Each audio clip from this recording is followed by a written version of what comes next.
Hi, it's Dave and Tim. We're standing in front of the ugliest vehicle they have here at the Texas State Fair. Whoa.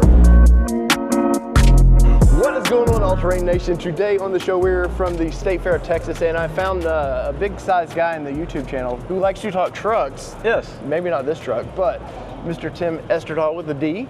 Mr. Yes. Tim with the D is in here. And Tim, I've got you in front of the Pro4x Nissan Frontier. Something that is new for 2026, is a new color, and I think you're a big fan of it, right? Oh, yeah. Yeah, absolutely love it. I like the Frontier, don't get me wrong, but no.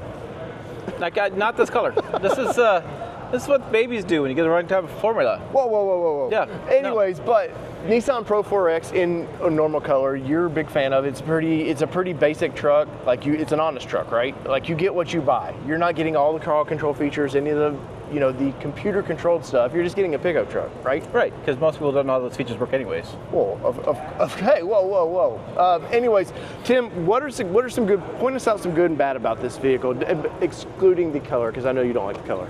I'm trying, but the glare from the color is blocking my vision.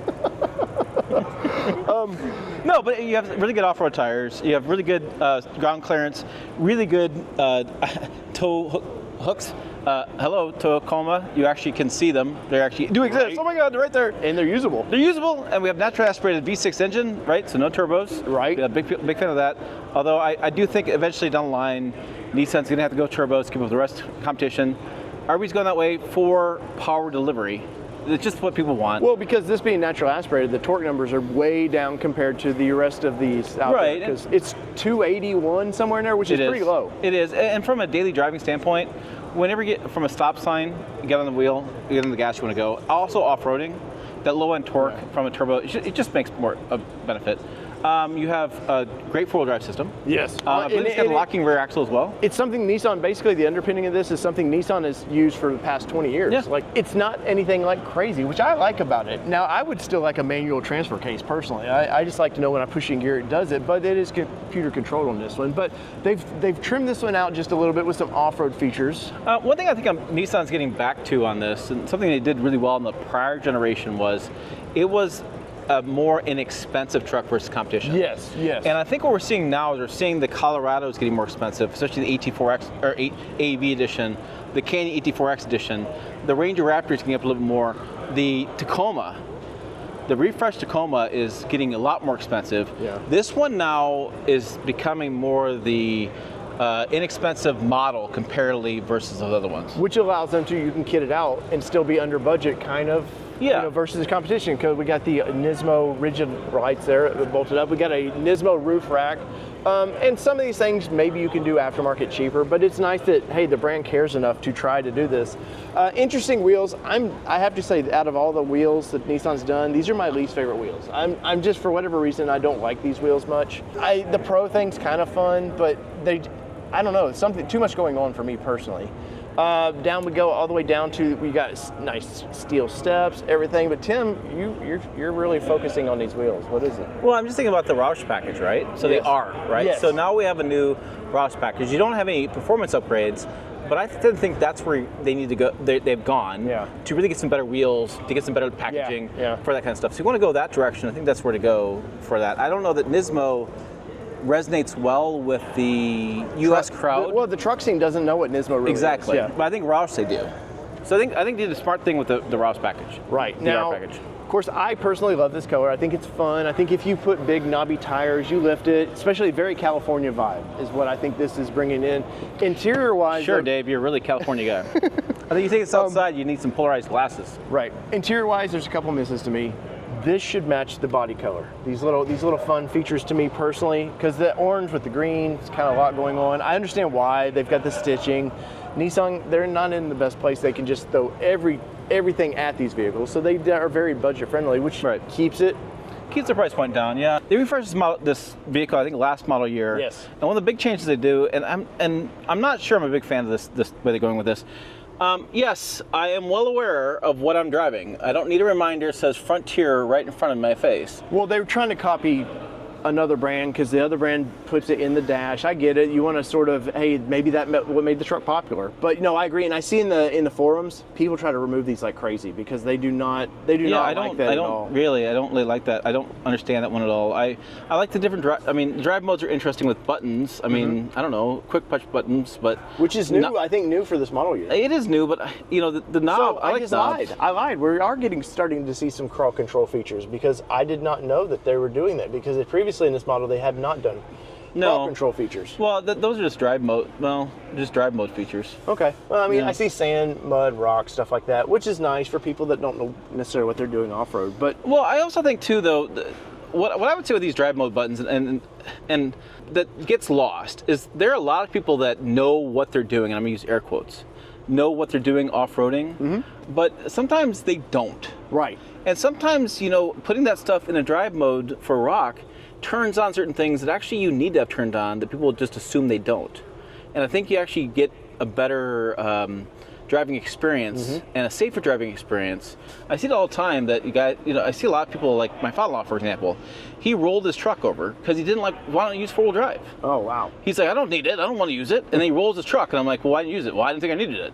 Well, right. It's like some of the times it's like, the automaker's saying, here are some helpful things that our truck can do that we're setting up for you. Take some of the guesswork out of it. Right, and you still have basic four-wheel drive over you still, It's not like you have to. You're right. They're not trying to say take it away from you. Just here are some couple things.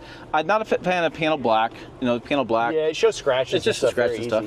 I do like Nissan seats. Yes. I just, I don't know why automakers don't start with comfortable seats being first and foremost. It's kind of crazy to me. Pro4x there. Like most midsize trucks, there's no seating in the rear though. It's a two-seater. Actually, you get a lot of space there for whatever you need to put in there. You're getting in this Pro4x, you're getting wireless charging, which in every brand has been hit or miss with me, whether it actually does what it's supposed to. We're going to get a sunroof in this because this is an adventure vehicle. You definitely want all the sunroof fun. They are doing, which I love, that manufacturers are actually doing their own rubberized floor mats now. They used to be just these carpet things that would just tear up easily. I like the fact that they watched WeatherTech and was like, that's pretty easy, low-hanging fruit. Let's do that. Tim, we're getting a big old screen in this. They just refreshed this last year, which is nice. Little places to, you got to throw pencils. Actually, I like about this is binoculars. I do a lot of deer hunting. Yeah, for hunting, you do a lot of hunting. Yeah, and so we do a lot of hunting in Nebraska, and we do a lot of scoping. So we do a lot of driving over a lot of fields, and you tend to look for deer, and so you want to have placed binoculars. Yeah, I like that they're all their features up here, all the cameras and stuff that they do are not obnoxiously big. They just kind of, so there's a brand out there right now that is so massive it distracts me when I'm driving. It's just, all the safety features that they put in there. Overall, it's very simple. Nothing too crazy. I think they've done a good job. Actually, in the back of this vehicle, you actually do still get a little bit of leg room, and they didn't. Nissan would be sometimes they would just style the front it and leave the back just the plain Jane. They've actually carried it over really nicely. In the back of this truck, it's a truck, so it's got to do truck things, right? So let's go see what it can do in the rear. Yeah, but you need to come over here real fast. So I just noticed something that I was really surprised about. I looked at the payload number. Oh, you're big on payload numbers. So payload includes all the passengers and cargo you can carry. And I looked really closely at it because actually a little misprint here because it kind of carries over into the black. 940 pounds of payload. Average Americans, 200 plus pounds? Yeah. Yeah, you're suddenly you can't put anything in the rear, right? Yeah, it's 4 dudes, you're done. Wow. If you can fit 4 guys in there. I mean, agreed with the size of the vehicle, but 940 that's really low. Yeah. So, as we're talking pickup trucks, you go back here, suddenly that cooler, Tim, you fill it up with ice. Luckily, I drink whiskey, doesn't weigh very much, but if you're a beer drinker and stuff, man, that's limiting your beer supply. Yes. I'm trying to think in my head now, where the payload's gone. I'm kind of scratching my head here because, usually you add an accessories and factory. So this has got the yellow sticker, right?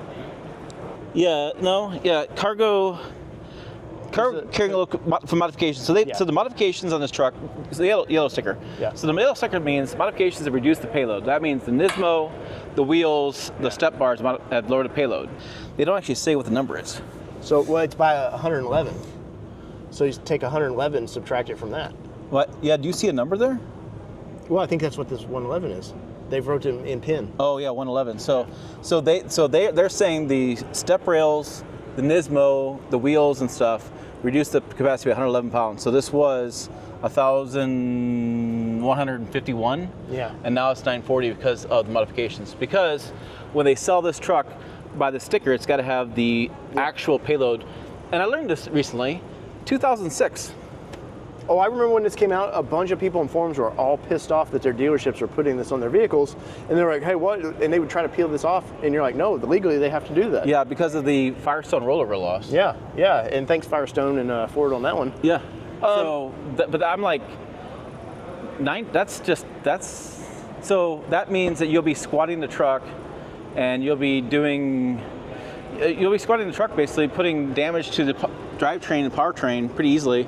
And warranty concerns get in there pretty quickly, and a whole lot of I did see a plane land in the rear of one of these one time, Tim. So it's so here's the capable. deal. You can go over payload. People do it all the time. They overload their trucks. Yeah. But if you do it consistently, then you have a problem. Well, and egregiously. And you look under this. This is definitely old school leaf spring technology, which is definitely it's good technology, especially on pickup trucks like this. Yeah, you have leaves, and you can always add an extra leaf to that pack. And you'll have bump stops on there too, so you'll be able to ride in the bump stop. So people overload the trucks, and it's fine. When you look at stuff from like a legal standpoint, look at stuff from like a warranty standpoint, it just raises questions. Clearly there's some value to the Nissan Frontier. I think this is an amazing color. I don't care what the big guy over there says.